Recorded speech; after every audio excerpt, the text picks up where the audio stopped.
Hello and welcome to Indie Attack Today with Kelson, and Woody.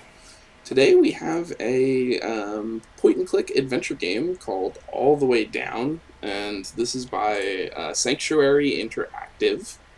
And yeah, this is like a point and click sort of Cthulhu indebted. Lovecraftian owes a lot to Shadow over Innsmouth. In Yeah, particular of dude stumbles into creepy town with dark secret. yes, exactly. And just everyone in the town is very willing to tell you that there is a dark secret.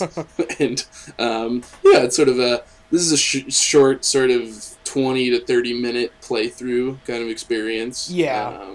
And they're just kind And of surprisingly for an indie game, it's all voiced. yeah, Like it's that's a this is a complete voice thing, has a pretty extensive like script behind it, and it's all just kind of about experiencing the story as you go.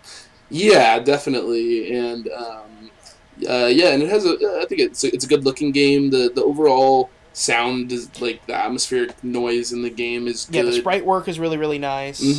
And And yeah. on a broader note, there haven't been a lot of point and click games with a kind of Lovecraft vibe. There's like vaguely similar stuff, like I have no mouth and I must scream, but it's not really Lovecraft. Right. Um, because it's one of those things, like the Lovecraftian mythos lends itself really well to text based media and like adventure game media, and not so much like shooting stuff. Yeah. And that's something I want to see because a lot of stuff is like taking Lovecraftian inspiration where it's like, oh, you just get to shoot Cthulhu.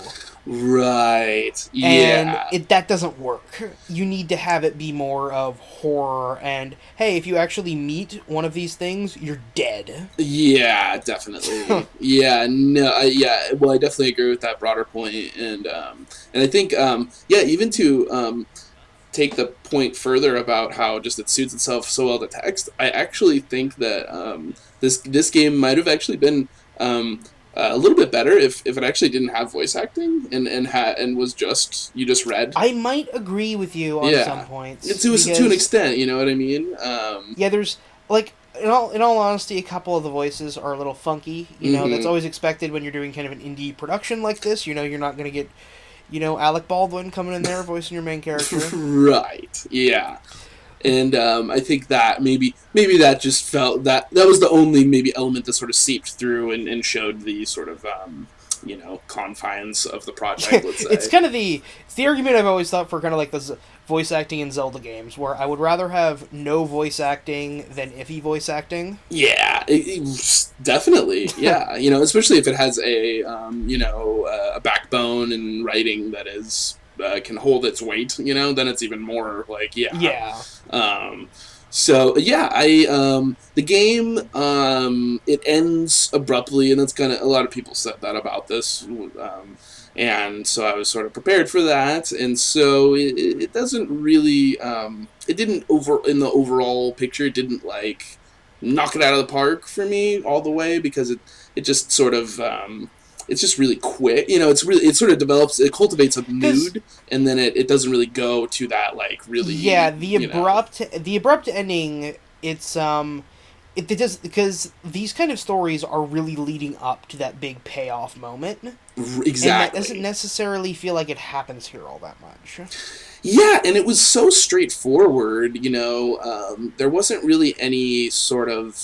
any twist either. And Yeah, because as an adaptation too of I mentioned Shadow over Innsmouth hmm before, this is Shadow over Innsmouth, like a pretty clear, you know, yeah, um, it's not a homage coincidence. send up. Yeah, If you know the story of Shadow over Innsmouth, you will know the story of this. exactly. And it's just like, and then you get to the point of where it's like, I feel like perhaps that reading the Shadow over Innsmouth is maybe a little more satisfying, but still, I think this game's cool. So I mean, it does. So, Yeah, I will recommend this with the caveat that if you only have 30 minutes to do something and right. you haven't read Shadow over Innsmouth, go read Shadow over Innsmouth instead of playing this. Yeah, I would wholeheartedly agree with that. And I don't think I don't think that's a real issue because honestly, when it's such an overt referencing to the original. It's like, yeah, you should probably read the original and then make your own opinion betwixt the two. I would suggest. So, yeah, if you can only pick one, read the thing. But this is Mhm. also a pretty good little point and click adventure game. Exactly. So, yeah, check it out.